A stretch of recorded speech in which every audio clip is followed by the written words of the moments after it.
दोस्तों चीन का पतन शुरू हो चुका है। जी हाँ दोस्तों, उल्टी गिनती चीन के पतन की शुरू हो रही है क्योंकि एक नया रिपोर्ट सामने आया है जिसके मुताबिक इतिहास में पहली बार चाइना में नेगेटिव एफडीआई रजिस्टर हुआ है। दोस्तों आप समझ सकते हैं ये कितनी बड़ी न्यूज है। वो सभी लोग जो कहते थे कि चाइना तो ये है, चाइना दुनिया कंट्रोल कर लेगा, चाइना में ही दुनिया की मैन्युफैक्चरिंग होती है, उन सब के लिए एक रियलिटी चेक है। दोस्तों आप देख सकते हैं अमेरिकन अखबार हो या जापानीज या इंडियन, सबको ही आज जिस पर चर्चा कर रहे हैं वो ये है कि चाइना इन्वेस्टर्स के लिए इतना डरावना इतिहास में कभी नहीं था।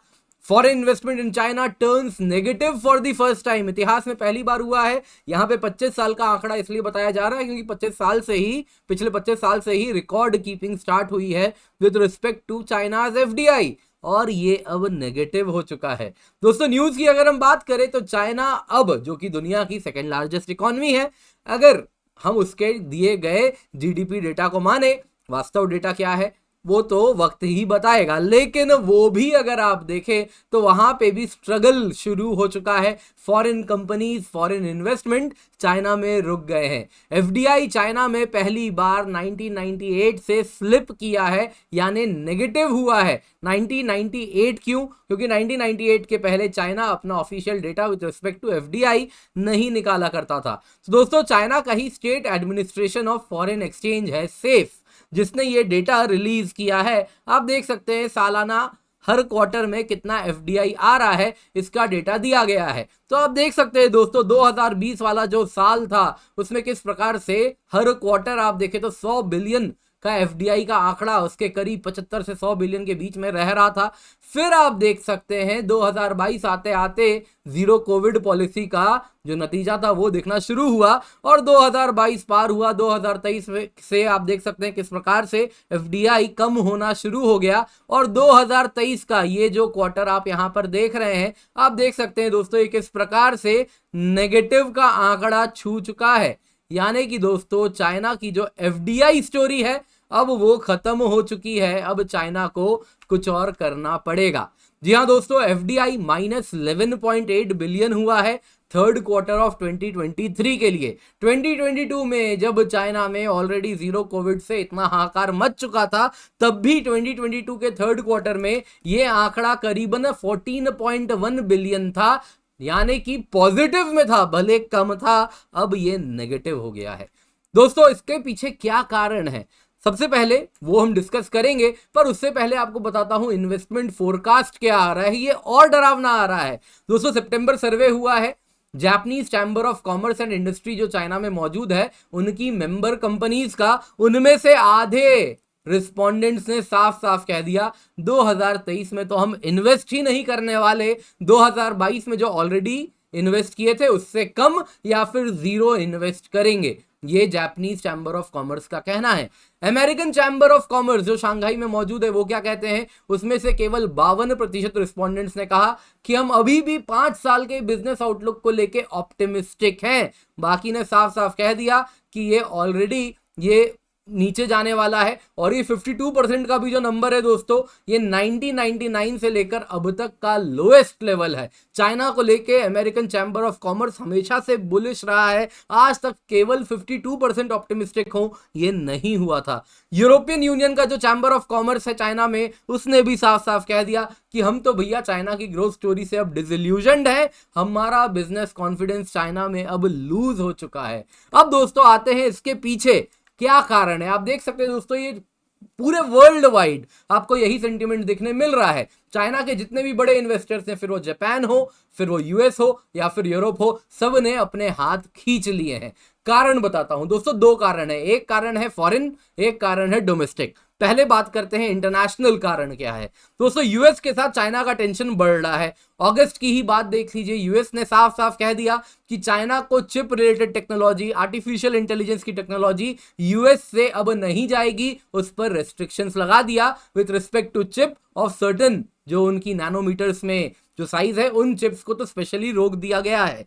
तो इसमें अगर आप देखें तो जो फॉरेन इन्वेस्टमेंट सेमीकंडक्टर फील्ड में हो रहा था 2018 तक चाइना में 48% वर्ल्ड का इन्वेस्टमेंट चाइना में हुआ था विद रिस्पेक्ट टू सेमीकंडक्टर्स। 2022 में ये केवल 1% है, ओनली 1%। आप समझ सकते हैं सेमीकंडक्टर टेक्नोलॉजीज में चाइना के हाथ से पूर्ण रूप से इन्वेस्टमेंट अब खींच लिया गया है। चाइना अब कंगाल हो चुका है with respect to semiconductors. US में 0% था 2018 में जो सेमीकंडक्टर इन्वेस्टमेंट हो रहे थे, वो बढ़ के 37% हुआ है।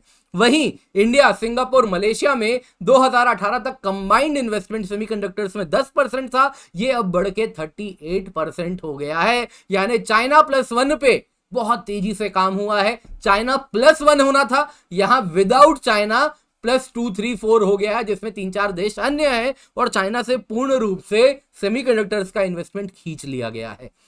दूसरा कारण, चाइना अपने पैर पे भी कुल्हाड़ी मार रहा है। दोस्तों, revised Chinese counter espionage laws सामने आए थे जो इस साल के जुलाई में आए, जिसके अंतर्गत क्या स्पाइंग है उसका जो डेफिनेशन है वो बहुत वाइड कर दिया गया है, जिस वजह से कंपनीज नर्वस है कि चाइना का लॉ एंड रेगुलेशन में बिल्कुल ट्रांसपेरेंसी नहीं है।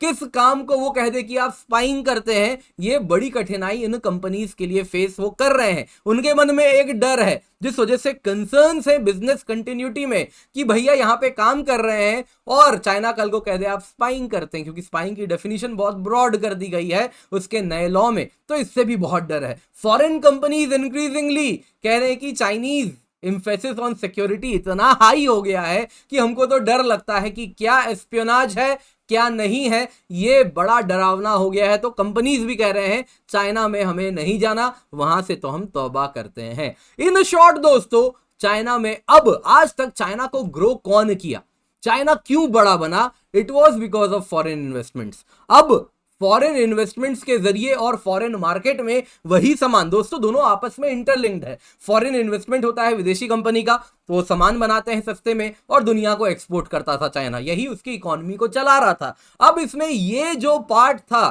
पूरी इकोनॉमी को चलाने का, वो पूर्ण रूप से कमजोर होता हुआ दिख रहा है। ना तो अब फॉरेन इन्वेस्टमेंट आने वाला है, ना ही अब विदेशी कंपनी चाइना में मैन्युफैक्चर करने वाली है, और ना ये सामान अब दुनिया भर में एक्सपोर्ट होने वाला है। नतीजा क्या होने वाला है? चाइना अब डोमेस्टिक एंड इंडिजिनस तरीके से ही ग्रो कर सकता है। यानी कि चाइना का जो एक अब तक का जो तरीका था ग्रो करने का, वो खत्म हो चुका है। चाइना को कुछ नया करना पड़ेगा, अदरवाइज चाइनीज ग्रोथ स्टोरी यहीं पर खत्म होती है। इसके सिवा मैंने आपको पहले भी एक वीडियो में कवर किया था, 5 लाख से ज्यादा लोगों ने उसमें व्यूज हैं, तो काफी लोगों ने उसे देखा था कि चाइनीज ग्रोथ स्टोरी क्यों खत्म हो रही है। आप चाहें तो मैं उसको फिर से एक अलग वीडियो में बना सकता हूं कि और क्या कारण है चाइनीज ग्रोथ स्टोरी के खत्म होने की, क्योंकि कारण सिर्फ इतने नहीं है। डोमेस्टिक जो है मार्केट वो भी श्रिंक करता जा रहा है, डोमेस्टिक मैन पावर भी खत्म होती जा रही है, और भी बहुत कारण है जो ये संकेत दे रहे हैं कि चाइनीज ग्रोथ स्टोरी अब खत्म होने वाली है।